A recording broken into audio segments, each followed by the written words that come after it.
niggas cause I'm making it. Niggas my sons, I ain't raising them. That's your main bitch, why she shaking it. They're like, why you going MIA? Cause I've been chasing it.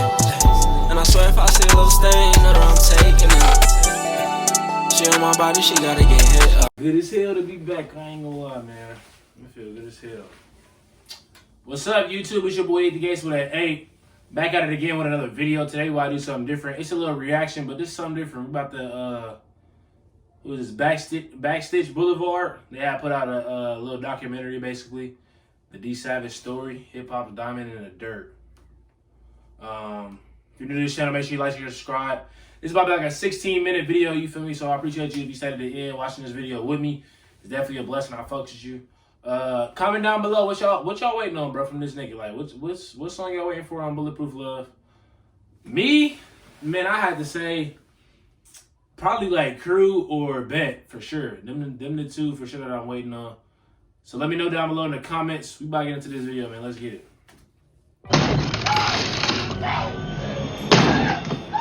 It's your boy D Savage.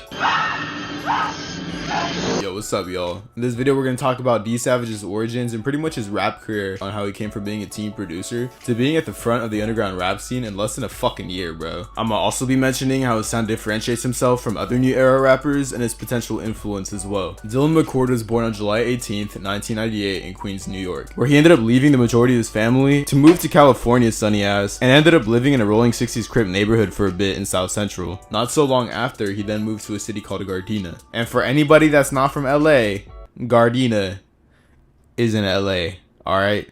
So chill the fuck out. Shout out to all the South Bay boys, by the way. I don't go there often, but y'all got mad fucking talent coming from there, so whatever they keep feeding y'all, just keep eating that shit. So Gardena has always been a very dangerous city since it's pretty close to Compton, but especially back in the 90s and early 2000s, since that was when shit was really fucking cracking and gang violence was at its peak, with gangs basically owning LA at the time. I mean, in all honesty, the fact that I'm even talking about Gardena in the first place, it's really because it's not really known. No shade to Gardena either, it's just sadly not really talked about much, because it isn't rep by celebrities or anyone in the game to begin with. For example, a lot of Gardena locals know that Tyga is from Gardena, but he never represented the city. Tyga, yeah, he came from the school, man. I had him for homeroom and shit. All my homies was in his first video, Coconut Juice, that blew up. All my niggas was in that shit. Fats, everybody up in there. I got a lot of homies that used to fuck with him that still fuck with him to this day, but I don't know why he didn't rep the city. But as a kid, D Savage wasn't going out that much, and he was just chilling at home most of the time, just fucking kicking it back, watching cartoons and shit. And that's really where he became a fan of shows like SpongeBob and Family Guy. As a kid, a lot of Family Guy, a lot of SpongeBob, a whole lot of everything.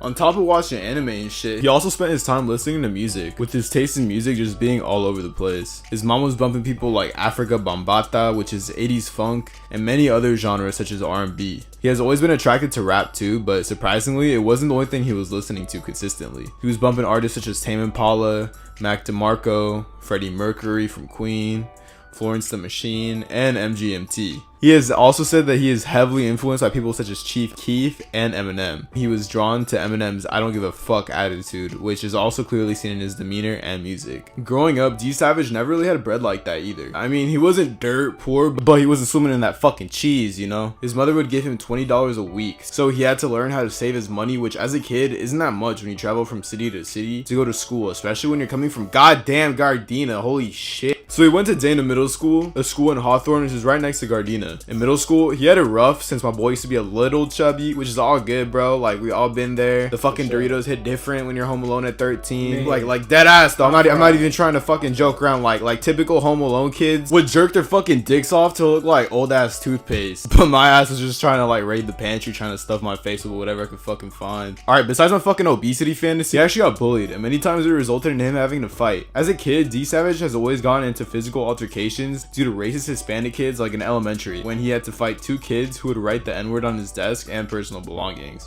It's a predominantly Hispanic school. They didn't like black people. I would come back to class from recess and I got fuck niggers all in my desk and or in my little pink erasers. You remember those in school when people used to like write on them and draw them and shit? All that type of crazy shit. So hell yeah, I used to have to fight a lot behind that shit, bro.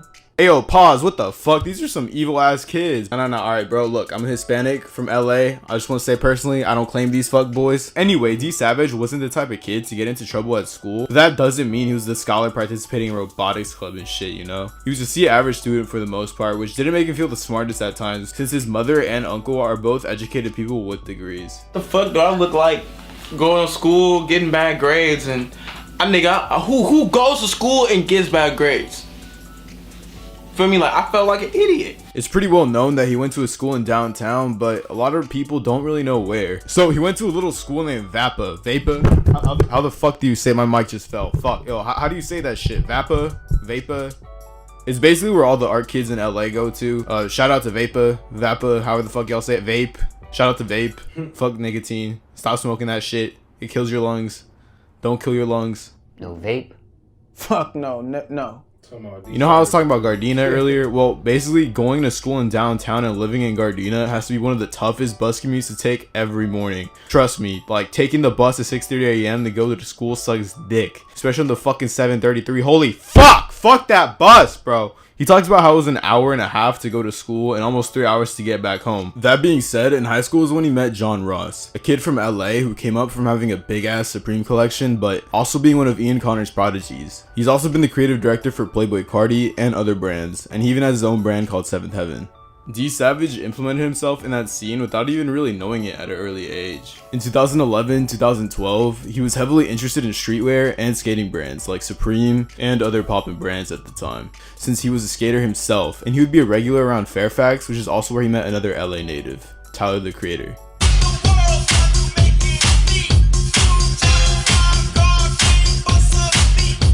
Keep in mind, this is around 2012, back when Fairfax still had substance. Because I'm not gonna lie to you, bro, that shit's kind of burnt now. It's literally just kids fucking copying Supreme to flip it on StockX's bitch ass, and none of them know who the fuck James Jebby is. And that's my fucking boy, bro. You better put some respect on that name! Exactly, I was at Fairfax, the block and all that shit. What year are we talking, like 2012, 13?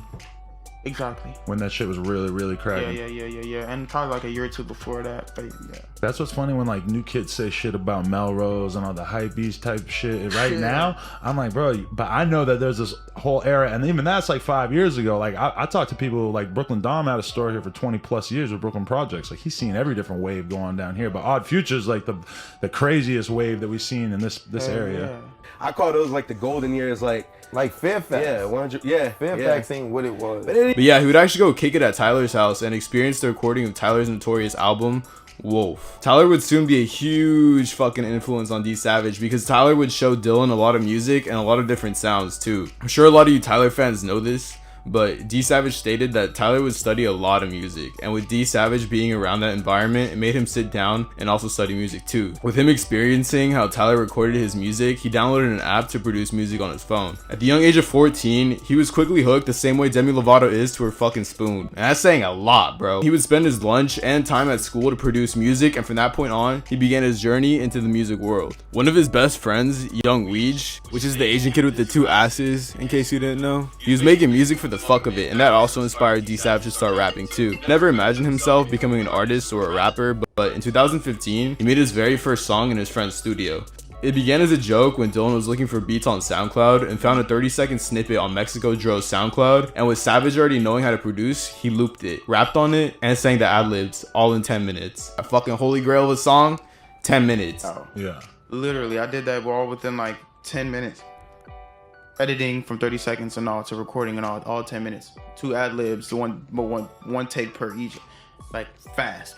So the way he got his name was like kind of uncommon compared to a lot of people. He actually got it when he started rapping his first song. He just randomly started saying D fucking Savage, and the masterpiece 30 round clip was born. And if you didn't fucking know this already, 30 round clip actually managed to get fucking 1 million plays on SoundCloud only after 2 goddamn months, bro. 2 months. That's almost 1/3 of a pregnancy, bro. 2 fucking months. For all of y'all who were around at this time, in the glorious days of SoundCloud, you know that you were pretty well known if you had over 100,000 plays. So imagine where the fuck D Savage was. He was basically a fucking Jesus to these SoundCloud rappers, bro. He just fucking popped up out of nowhere. And it received a lot of buzz, and it eventually reached the eyes of the SoundCloud A&R himself, Ian Connor. Ian reposted it all on his story, and for those who don't know who the hell Ian Connor is, I'll run a quick summary on who he is since he's birthed a lot of people in the SoundCloud and fashion scene. It's hard to categorize Ian Connor as just one thing. He's modeled for various brands, including a Yeezy fashion show, and he's even been a stylist for Kylie Jenner and Wiz Khalifa. Ian is one of fashion's biggest influences as he started a lot of waves, such as having everybody hopping onto Vans old schools and dad hats back in that 2016-2015 era where everybody wanted to fucking look like this. It's gonna be okay. Everything's gonna be okay. He's also taken other people in the streetwear scene under his wing, such as John Ross, Shane Gonzalez, and Ass Pizza. And there's fucking hella more like Lil Yachty and shit. I mean, he's part of SoundCloud, right? I don't know, bro. I'm stupid, bro. I'm gonna stop talking. On top of the fashion shit, he's also curated himself into being an underground tastemaker too. He's known for putting on plenty of underground artists and blowing them up, such as Lil Yachty and Playboi Carti. And for all of y'all fucking asking, oh, but if the song was a joke, why did D Savage become a rapper? God damn it, ho! Let me explain. Unfortunately, not so long after releasing the masterpiece that was 30 round clip, his friend Jack Phoenix unfortunately passed away on November 15, 2015. He actually considered Jack like a little brother, so after this passing, he was incredibly devastated. After this day, he decided to take his music career a lot more seriously. I got a friend that passed away. When I dropped 30 round clip, he was still alive. Did not happen. And I was like, fuck, I gotta go hard with this shit. And that was that. And in fact, his 2018 album release was named in tribute to his little bro, as it was titled D Phoenix.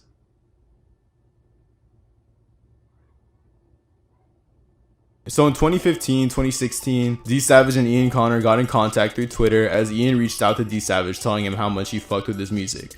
Keep in mind that during this time, John Ross and Ian were fucking tight as hell. And that's probably why D Savage was able to get on Ian Connor's radar. In late 2016, a video of D Savage was surfaced on the internet. Yes, the fucking car video. And his famous song, I Know, which at the time was a snippet playing in the background. You guys have no idea the impact this video had on females in 2016, dog. Like, they were fucking obsessed. I swear I saw this on every fucking story in existence. That song would later release February 2, 2017, where he gained a huge following since the song was melodic, catchy, and just fucking, it was just a banger overall, dog. So I'm sure you're asking why he never blew up after having such a big buzz in 2015 throughout 2016, especially with all the connections he had. Especially with that fucking video! First, let me start with Dylan's first mistake. A pretty well-known mistake in his rap career too. He partnered with Joey Fats, an LA rapper and producer who owns his own label Cutthroat Records, where D Savage's mind state weren't the best at the time, saying, shit, you know I was just going crazy with the rap shit. Basically saying he was young and all he was trying to do is get his money up. But that led him to feel extremely trapped and wanting out of Cutthroat Records when he was still on a 360 contract that demanded 20% of all of D Savage's earnings, which included merch, tours, and music sales. Damn. Mom, can you give me some money, please? Stop fucking around. I don't have any. Mom, don't fuck around like this. Give me some money. Mom! During this time, D Savage wanted to release music for the fans, but Joey Fats would respond by saying that D Savage had no songs ready, and I'd rather spend time doing drugs, which created conflict within the two of them. Joey would then go on Twitter trying to convince people how he would provide D Savage with 10 to 15 grand a week, and how he would let D Savage sleep at his house when Savage was homeless, also ranting how he would also let Savage use his jewelry. D dipped out, but this wasn't the only minor setback. He signed to another label, which again stopped him from releasing much more music, but it wasn't as toxic as Cutthroat Records. Back in 2019, D Savage had an over-the-phone interview with Kazzy Articles where he explained he was now independent and he had no hate towards his last label. So now without the label grabbing my boy by his balls, he feels free and excited to show his fans his growth. You can clearly see growth since D Savage used to be the kid who had beef with a lot of fucking motherfuckers out there. First one being DJ Academics. In 2018, DJ Academics tried to call out D Savage on how he was broke and he wasn't really making money like that. Why are you bitching about your situation? Never again, my son. Never get online and actually flex with your advance when you're not doing shows that are selling out 2,000 plus people, when you're not really doing anything. And Savage actually dissed him on the No Jumper interview shortly after. He was saying all that shit Academics. About... Oh, really? And the second one being probably his most famous beef, the one with Playboi Carti. Back before my man's turned into Dracula. The beef origin is honestly pretty unknown, but what we do know is that Carti supposedly sent his security to try and I guess beat up D Savage. Bracket man, Shout out Playboy Cardi, man. Come visit me sometime, fool. I don't know why you didn't get out the car when you pulled up on me. Why did y'all get that? You said you was gonna pull up on me, but your security guards pulled up on me. Either way, you can see Savage's growth as an artist and a person.